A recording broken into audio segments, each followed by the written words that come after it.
You and I have spoken for months about the fact that there is an opportunity in front of us to fix things that were broken before the pandemic, because we are spending trillions of dollars in trying to get things back to normal. In the end, in 6 months from now, most people will have had a vaccine, and that'll be terrific. And there will be a lot of wreckage in the way. I'm meeting people every week, small business owners and workers who cannot hold out. They couldn't hold out for the first 9 months. They can't hold out for another 6 months. They're losing their benefits at the end of December, and we don't have an answer for them.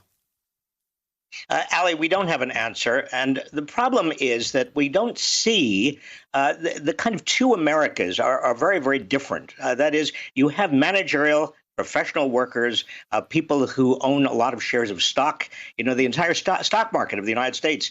The richest 1% owns half of all the shares of stock. The richest 10% of us own 92% of all the shares of stock. So all of the managerial, professional, shareholding portion of the economy and our society are doing really quite well. They are remotely working. They are collecting paychecks. They are doing much of what they did before. It's inconvenient, but it is not life-threatening. It's not survival-threatening. You have another very large portion of the workforce, much, much larger than the portion that I just mentioned, who really are in many, many ways threatened right now. They don't have jobs. They don't have paychecks. It's very, very difficult for them to afford any health insurance.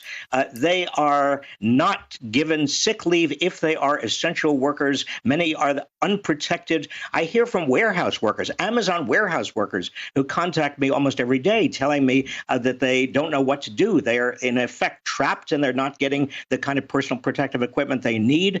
And I hear this all over the country, people who are quite desperate. And if at the same time we've got COVID cases increasing and you have unemployment going up, the report today was really disturbing, because it means that the so-called recovery from that 22 million jobs we lost in February and March has slowed. We still have about 10 or 12 million people who do not have work. And on top of that, you've got a lot of people who are... I want to just, while you're saying this, I don't want to interrupt you, but I want to put a chart up to illustrate the point you're making, because you can take these numbers any way you want. People can spin them the way they want. But this is the number of people who have been unemployed long term, right? This is long term unemployed. You can see from the recession in 08, 09, then you see that number coming down for the entirety of the Obama administration. It continued to come down during the Trump administration. The angle changed a little bit, so it wasn't as strong under Trump as it was under Obama. But then you see what happened in 2020, and you see that the number of people who are on long-term unemployment, it continues to rise. So as much as the government wants to spin this otherwise, it's worsening. It's not getting better. Yes, and this is where the notion of a depression comes in, because you've got so many people who are long-term unemployed. They are really out of the workforce. They're no longer even counted as unemployed, many of them. Many of them are running out of state unemployment benefits, which are not very generous, to say the least.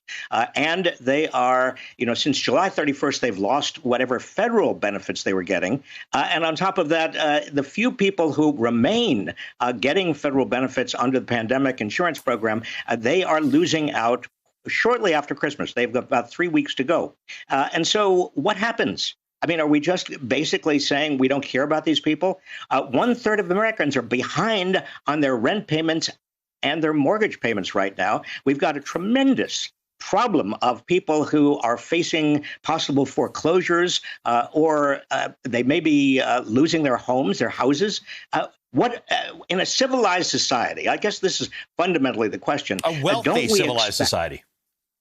Well, the wealthiest nation in the world. Don't we expect that we have some responsibilities to one another?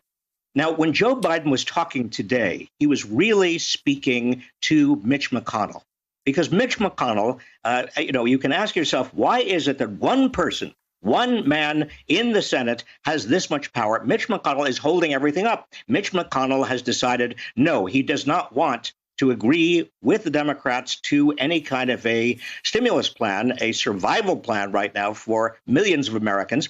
Until he says yes, nothing is going to happen.